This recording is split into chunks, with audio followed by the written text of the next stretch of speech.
Welcome back to Cooking with E. This is a family favorite. This is the easiest chicken pot pie you will ever make. It's got a few simple ingredients and it's super easy to whip up on a weeknight, throw in the oven, work with the kids on their homework, go for a family walk, or just take care of some quick items around the house while it bakes and you get ready for dinner. So I'm going to jump right in. We will be using about 3 cups of roasted chicken. I like to get a fresh whole bird and roast it in the morning and then debone it, and I get way more meals out of it. But you can certainly pick up a rotisserie chicken and do the same thing. It has great flavor. I do not recommend canned or boiled chicken. It doesn't have the same depth and flavor to it. And this just makes a really good hearty meal, and you can cook it year round. So that's about 2 cups of frozen mixed vegetables, and you just throw that in there. And then you can use any brand of cream of chicken soup. Mix that in there. Okay, super simple. Salt and pepper to taste. We like a lot of pepper. When it comes to salt, you know, you can use low sodium cream of chicken soup, low fat, whatever your preference is for your family. And then a nice dousing of garlic powder that hasn't been opened yet. All right. And then we like garlic. And then you're going to use anywhere from a half to a whole cup of milk. I'm dairy sensitive, so I use oat milk. So whatever your preference is for your family, it doesn't have to be full dairy milk. But the objective of adding the milk into your pie base is to have a good creamy center so it's not dry, but you also don't want it soggy.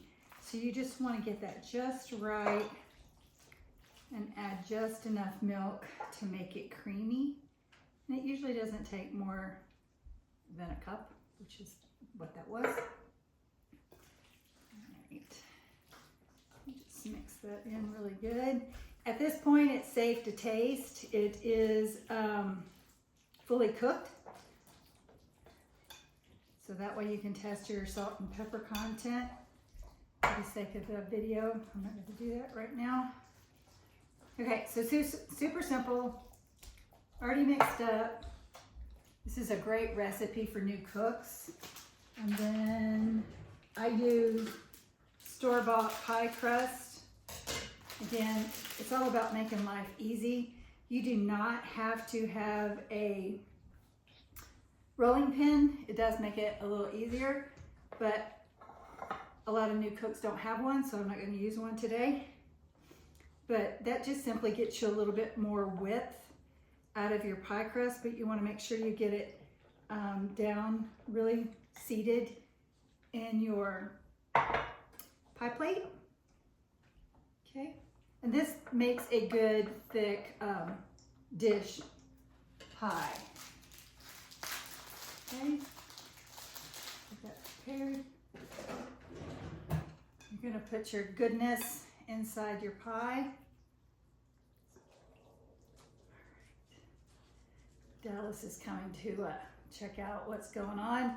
If you've watched any of my earlier videos, she typically makes an appearance in the kitchen to see what's going on and see if she's going to get anything that drops on the floor. Mommy did not drop any chicken today.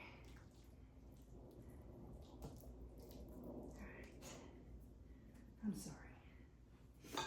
Okay, and then you're going to take your second pie crust and you're just going to roll it out really easy. You want to get these at room, oops, don't do that. But if you do, pie crust is pliable. You just close those holes back up.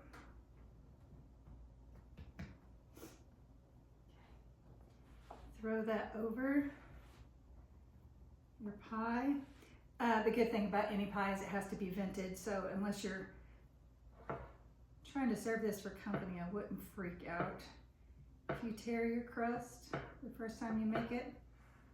We have a tradition, and you'll see me do this. We put a smiley face in the top of this particular pie, and have done it ever since my son was a little boy. So we've always stuck with that tradition of a smiley face on top. And all I'm doing is crimping the edges. That's super easy. It's nothing fancy. You just simply pinch and turn a little bit, just a little twist. It's not hard to do at all. So like that. And then using a sharp knife, you simply vent your pie.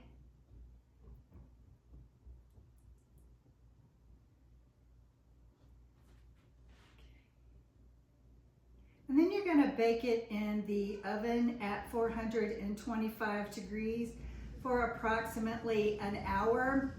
You want to be watchful toward the last 15 minutes or so.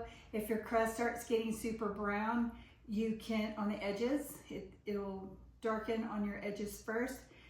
You can put a simple sheet of foil over the top, or if you have a pie protector handy, again, new cooks typically will not have this in their arsenal of gadgets. Been cooking a while, I have a lot of them, but I will place this probably on top of the pie towards the end.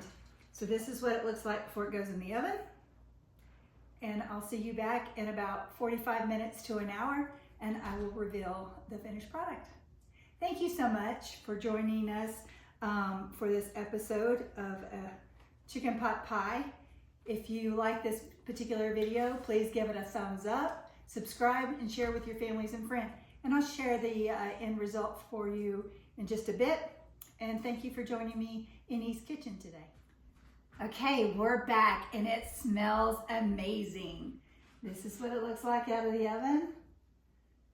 And we'll try to get you a good shot of the top of the pie with our smiley face on it. It smells super delicious. So let's cut into it. The center's nice and creamy. Crust is flaky.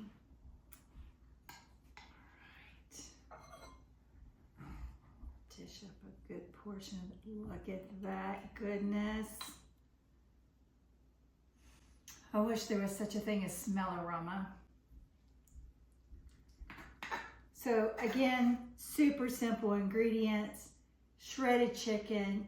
Feel free to use a rotisserie chicken.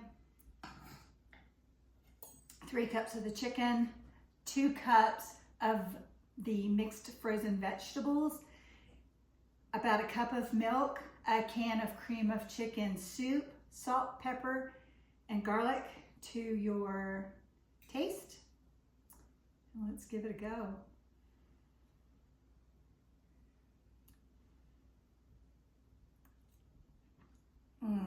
A glub. It's very delicious. So grab the ingredients, make yourself a chicken pot pie, and thank you for joining me in E's Kitchen today. Bon appetit!